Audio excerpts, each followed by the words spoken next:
Kay, I love this.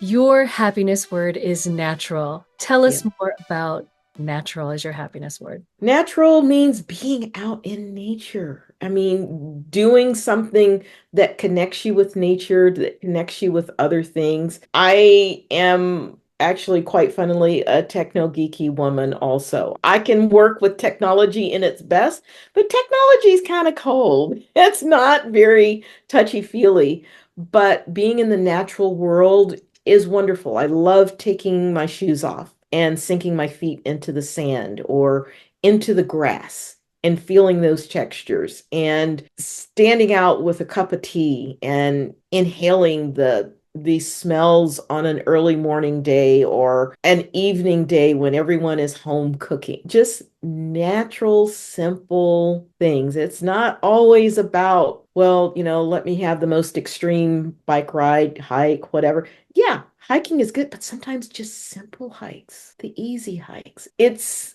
all about being natural. It's not about always the biggest electronic experience or gaming experience or group experience because yeah, being around a whole bunch of people sometimes is just not it's usually never high on my list of things to do unless there's music involved. Yeah, I just don't like being around big crowds of people. I'm more happy when I'm just out maybe listening to the ocean or listening to the birds. And children are often in that happiness state with their shoes kicked off in the grass, running through, getting wet, getting dirty, not caring at all, but just being.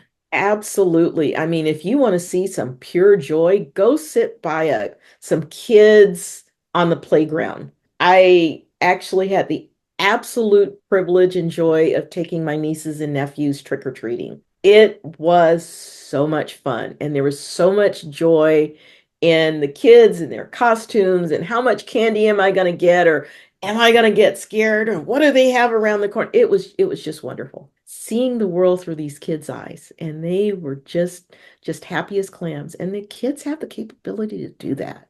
So yeah, being around kids, yeah, it's really cool.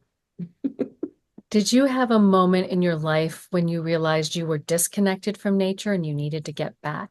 Yeah, I did. It was the mission of the company that I was working for at the time to the people that I was practicing medicine with. I didn't have time for myself. I didn't have time to go on my back porch and do yoga, which made me incredibly happy. I was having less and less time to play with my dog and to play with my cats and to spend time with friends. And I realized that all it was happening, it was just the work, get up, go to work, be miserable for 12, 13, 14 hours, come home, crash, maybe eat something, sleep, and get up and do it again. I quit that job. I gave them notice. I took time off from medicine because at that point, I didn't ever want to practice medicine again. I didn't care what I did. I was like, I'll go flip burgers. I'm like, I don't care, but this is not making me happy. And I sat down and I analyzed everything that was making me unhappy. And after my year off, where I was working, was using my skills, I wasn't practicing medicine. I resolved that all of the things that made me miserable wasn't going to do it. I have really curated my medical practice life to be something that I actually do like doing and that gives me the time and the space to do the things that are important to me. And I am very, very good with my boundaries because one of the things that I discovered is that medicine is very good at conditioning you to not have boundaries and guilting you into feeling bad if you say no. No, no. No is a complete sentence. No is a very good thing to say. And if you don't have good personal and professional boundaries, medicine is a career that could potentially eat you alive. So I tell people, no, I'm very good with my boundaries, and I really don't care if people don't understand because it is my responsibility to protect myself and to care for myself. And if a company or an individual is not respecting of my boundaries, that's not a company or individual that I will be around very much. I'll say goodbye. It's not worth it. You just have to. Yes. You do. Because again, you have to take care of yourself. Indeed. And, there's always that talk about work-life balance and finding that happiness and that joy and that time for yourself. And it sounds like you've been able to find that in your life, and it's incredible. And even with your four-legged friends. And the one thing that I will also say is look at our word order for that. Work-life balance. If you don't have a life, there's no way you can work. I look at it as life work balance because I'm going to live, may not work, may do something else for work, but my life and my happiness and enjoyment of my life is primary. Work is not primary because I don't think there's a single person when they are ready to die has ever said, I wish I worked a little bit more and then drop dead. I think everybody would say, I'd like a little bit more quality time and a little bit more life. So yeah, I don't buy that whole work-life balance. I don't live to work. I live to live and then do some work. But before I do some work, I live to be happy. And then we do the work also, but you cannot get your priorities confused. If you could give your younger self or any other younger women out there who are stepping into the medical career for the first time, advice for finding happiness and Mhm. that life work balance, what kind of advice would you like to give? Follow your heart. And if there's one thing I wish I could do is go back and talk to my teenage self when she was 15 or 16 years old. Go with something that makes your heart and soul sing. Go for happiness. Go for happiness in where you live. The times I've been the most miserable have been the times that I make decisions based on finances and money, and I'm going to make a lot of money doing this. Misery and money start with the same letter. Isn't that interesting? Sometimes it's really true.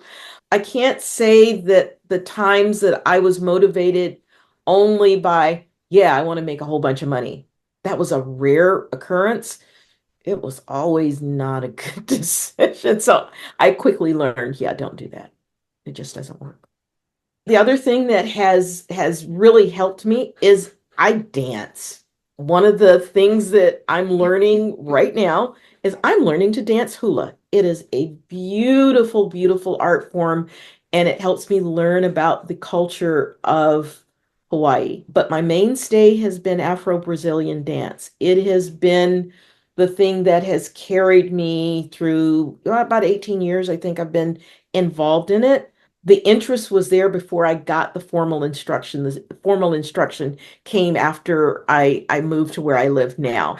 And it's been a cultural foundation and a touchstone learning about the culture, learning about Afro-Brazilian culture in Salvador Bahia, Brazil. It has helped me emotionally, it's helped me spiritually. It's very, very a culture very connected with nature. And it's also allowed me to connect very strongly with my ancestry in Africa. You look at these things that have changed your life. That absolutely has changed my life. Actually, the name of Oshun is the name of an Afro-Brazilian deity who is the deity of sweet waters, love, beauty, sensuality, and love of mankind. With my advisors, the people that are my teachers, in Afro-Brazilian dance, it was with their blessing and firm endorsement that I was honored to be able to use the name Oshun as the name of my business. Kay, if you could give the gift of health, wealth, or happiness, which one would you give and why? Happiness. Happiness is the root of everything. Once you are happy, when you're truly happy, your life just opens up and blossoms. Being happy is just essential to life. It's another one of those heart-centered emotions. And just as without our heart beating, we're not truly alive. Without happiness, we're not alive either. And now we have a question from our previous guest. Why bother? What is it in your system that gets you up in the morning and gives you the gumption or the grit to make sure that you're fulfilling your day with what brings you the most joy? I wake up each day in gratitude that I woke up. Sometimes I have enough time to actually write it down with a pen. Sometimes I sit and I think about, oh, wow, I'm grateful to be out taking this walk. I try and be in gratitude. That is the thing, gratitude, being grateful for what is, as opposed to and moaning about what isn't. I try not to get into that. Even if things are really tough, it's like, okay, yeah, I'm going through a really challenging time, but this is really wonderful and this is really wonderful. And I've had wonderful people to work with yesterday, and I bet I'm going to have wonderful people to work with today.